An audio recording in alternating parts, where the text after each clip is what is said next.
Hey everyone, welcome back to my channel Nickel. Notes to today's deep dive into one of America's most recognized coins, the 1984 Kennedy half dollar. At first glance it may seem like an ordinary 50-cent piece, but behind its familiar face lies a fascinating history, collector demand, and in some cases surprising value. Issued during the Reagan era, this coin holds not just monetary worth but a piece of American legacy.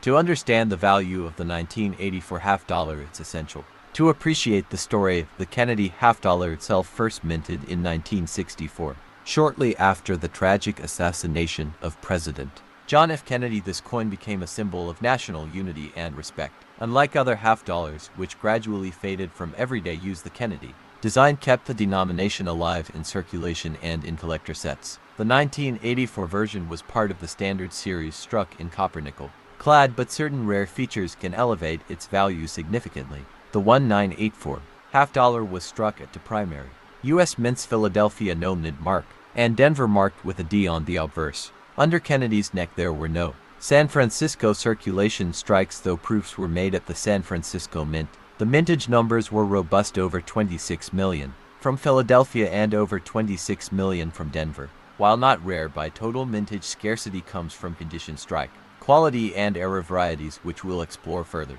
In 1980, for the U.S. Mint also released special proof sets aimed at collectors. These coins struck in San Francisco bear an S mint mark and were struck using specially prepared dies that give them a mirror-like finish. These proofs weren't meant for circulation and were sold directly to collectors. A perfect PR70 deep cameo DCAM specimen can fetch high prices in today's market, especially is slabbed by top grading companies like PCGS or NGC. One of the most critical factors in determining a 1984 half dollar's value is its condition. Circulated coins in average shape usually sell for face value or slightly more, but uncirculated examples graded MS65 and above can command premium prices. A flawless MS67 or MS68 coin is extremely rare for this year, and such examples have been known to sell for $300 to over $1,000 at auction. Grading companies play a big role here, so sending your coin to be professionally graded is key if you suspect its high quality.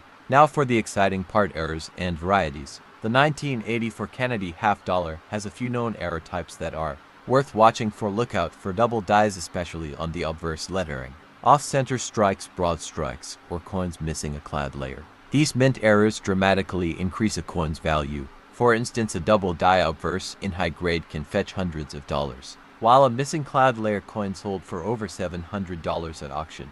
Over the years, the collector demand for Kennedy half dollars has remained strong, particularly for rare and high-grade pieces. Auction sites like Heritage Auctions, eBay, and Stack's Bowers often list impressive 1984 half dollar examples. For instance, on MS67 from the Denver Mint, fetch it over $1,000, while a PR70 DCAM proof from San Francisco sold for $150, $300. Depending on the label, collectors especially seek out early Kennedy years or rare error coins from the mid-80s. So how do you know if your 1984 half dollar is valuable? Start by checking for the mint mark, then examine the coin's surfaces carefully. Is it lustrous and free from scratches? Is there any doubling on the text or numbers? Are the rims and edges complete and sharp? Use a magnifying glass or jeweler's loupe to inspect the details. If you spot anything unusual, or if it's in very high condition, consider submitting it to PCGS or NGC for grading.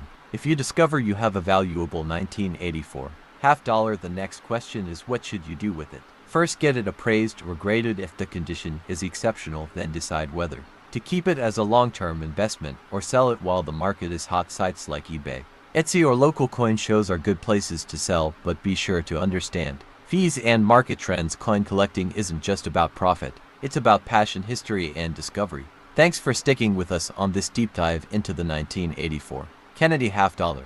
We hope you've learned something new and maybe even discovered a hidden gem in your own collection. If you enjoy rare coin content, detailed market guides, and tips for collectors of all levels, please hit that subscribe button, give this video a thumbs up, and turn on notifications for more weekly uploads. Drop a comment below if you have a 1984 half dollar, or if you've come across any interesting coin finds lately. We love hearing from fellow collectors.